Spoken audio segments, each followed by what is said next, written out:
Hey guys, John V here from PhoneArena. Right now you're watching our in-depth video review of the Amazon Kindle Fire HDX. You kind of know right away that this is going to be a tablet that's going to be competing against the Google Nexus 7 in many key areas. First of all, it's priced the same and you have a very similar spec sheet. And beyond that, you know, the experiences are going to be totally different. You have stock Android Google Nexus 7, whereas this guy here is packing Amazon's new Fire OS 3.0 experience dubbed as Mojito. So it's packing some really nice things too, a higher resolution display, a faster processor, all the things you'd expect to find with a successive device. But let's find out whether or not the Amazon Kindle Fire HDX can really compete on the same level as the Google Nexus 7. Looking at it from the front, you'd be hard-pressed to actually realize any differences with the design of the Amazon Kindle Fire HDX. When you flip it to the rear though, that's when we notice the subtle design change between this and last year's model. Now it's still sporting a very soft touch finish all around the back, but it's kind of broken up at the top here with the strip. It's a glossy plastic, so it does a decent job breaking up the overall design. It has a little bit of a boxy look as the contoured beveled edge kind of centers around the middle here, and it has a prominent rectangular look. Overall, the design isn't anything spectacular. It's still a little bit bland by today's standards, but considering the price point and all, it's pretty much expected. It's pretty comfortable holding the tablet in landscape just because of the contoured bevel edge. It kind of hugs around our hands here perfectly, so it feels very natural. But we can't say the same when we try to hold it in portrait. It's just very wide, so it causes us to really stretch our hand a little bit more, actually more so than the Nexus 7. Thankfully, it's blessed with a pretty sharp looking display, the same screen resolution as the Google Nexus 7 2013 edition. 7 inches in size, resolution is 1920 by 1200 pixels, relies on good old LCD technology, and brings us a pixel density count of 323 pixels per inch. So with that, it has some pretty wicked looking details. No problems viewing anything on the display whatsoever. It's great for watching videos, of course, as well. But if you're looking from a normal distance, you probably wouldn't notice it unless you look very close. That's when our eyes are able to distinguish. It's really sharp looking visuals. There's no pixelation whatsoever, and everything just looks nice and crisp. Aside from details, it produced some pretty nice looking lively colors. A little bit cooler than we'd like, so white tends to be a little bit on the bluish side, but still very vibrant looking. It also employs this new dynamic image contrast system, so depending on the situation where you're using it, let's say indoors where there's a little bit of lighting, or outdoors where there's a lot, it's going to adjust key things such as the brightness and even contrast to better adapt to the situation. Overall, we're glad that the resolution has been bumped up to match the Nexus 7. It's very sharp, pleasant to look at, and honestly, it's one of the highlighting factors of the tablet. So along the top edge of the tablet, we have a front-facing camera. That's the only one on board with this. There's no rear camera. It's able to shoot in 720p resolution.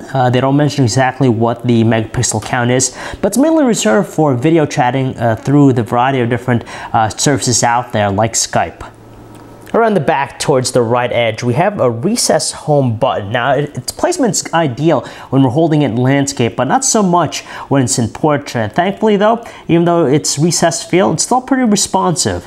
Around the opposite side, on the left edge, we have the volume control.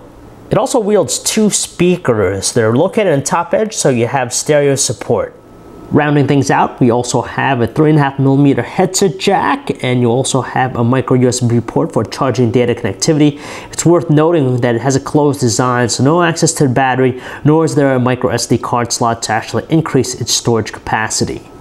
So what we have here running on the Amazon Kindle Fire HDX is the Fire OS 3.0 experience from Amazon. It's based on Android Jelly Bean, but obviously you don't really notice it that much. It's a very controlled interface, meaning that instead of having the usual customization aspects with Android, we're pretty much locked into what it has to offer, which is this particular UI. Now, it's nothing really new, same thing as last year. So you have the 3D carousel, which provides us access to the most recently used applications. Below that, we have some additional icons for different programs that are accessed, and you can tell how the categories are broken up top. Visually, we would like to see some additional improvements to the UI. It's still pretty much bare bones. Nothing has really changed on the visuals this time around. At the very least, we have some of the core foundations of Android intact here. For example, if you swipe down from the top bezel down, you gain access to some the notifications panel. From here, we could see all of them. It's nice that it aggregates. Not quite as comprehensive or as useful compared to stock Android, but nonetheless, still appreciated. On top of that, we have access to several different things: connectivity features, the brightness, the rotation, and some new things, quiet time and meta, which I'll talk about in a moment here.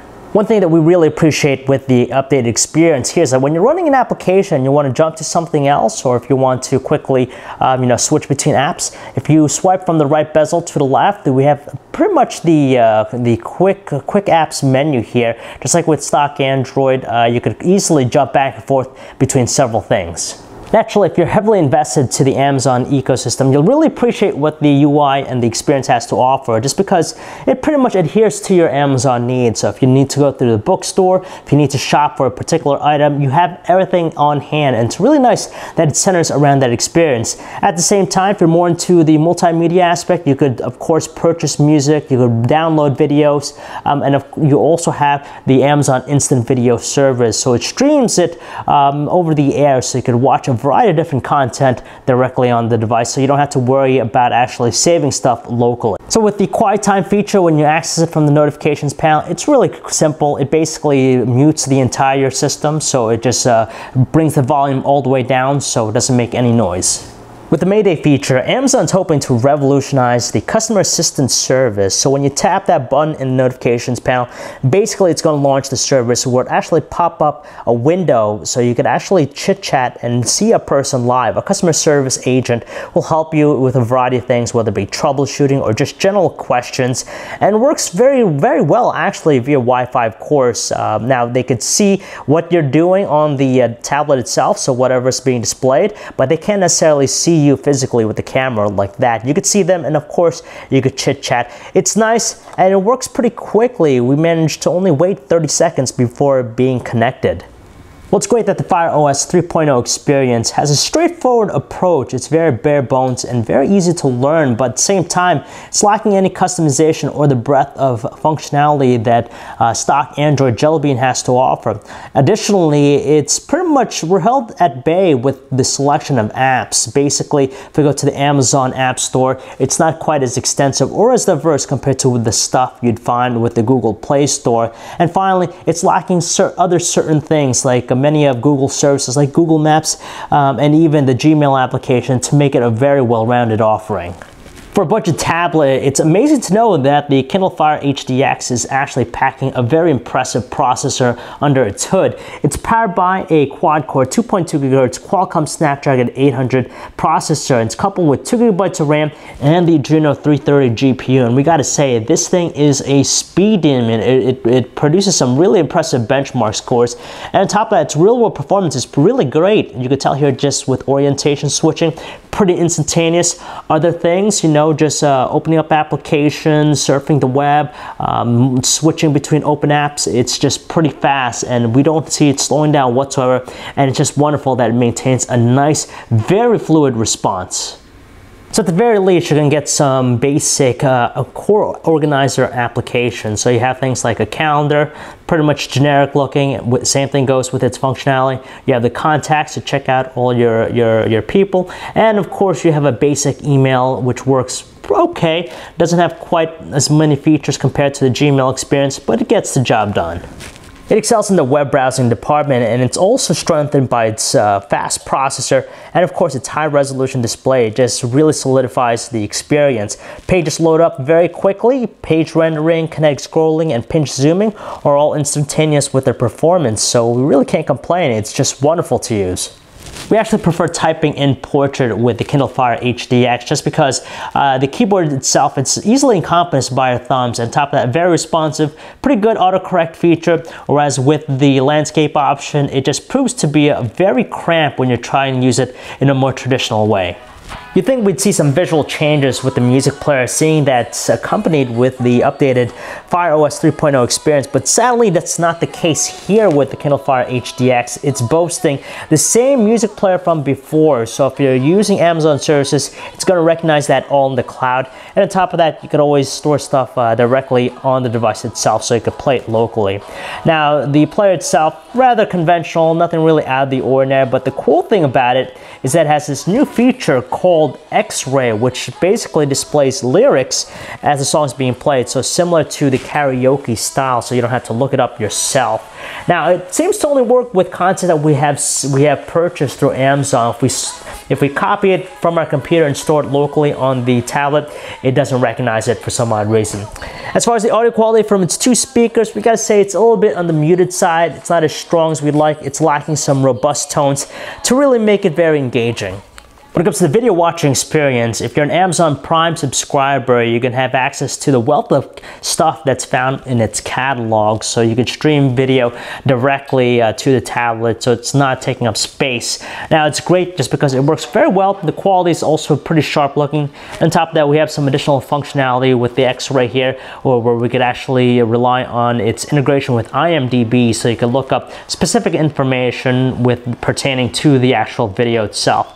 Now, if you're going to play videos that you want to have stored locally, though, unfortunately there's still no dedicated or native player for that. You have to download a separate application, and in this case we actually use the Meridian player, and it actually reads a variety of different codecs, so XVID, DivX, H.264. It pretty much runs them all, and of course the tablet's sharp display makes a very visually appealing experience. So it's great, it's smooth, runs nice. It also has Dolby Digital audio, which is pretty nice. It has a subtle effect, but definitely works.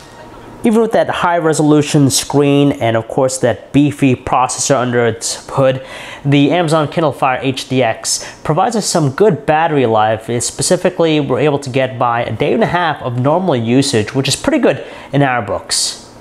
At $229, you're still getting a good amount of value out of the Amazon Kindle Fire HDX, especially if you're heavily invested into the whole Amazon ecosystem. And quite simply, that's what it boils down to. If you're not into the Amazon ecosystem, we'd probably recommend you getting the Google Nexus 7, just because with that tablet, you're going to get a far deeper experience, and of course, there's a larger app selection compared to this. So if you guys want to learn more about the Amazon Kindle Fire HDX, you can check out our website, PhoneArena.com. John V. Thanks for watching.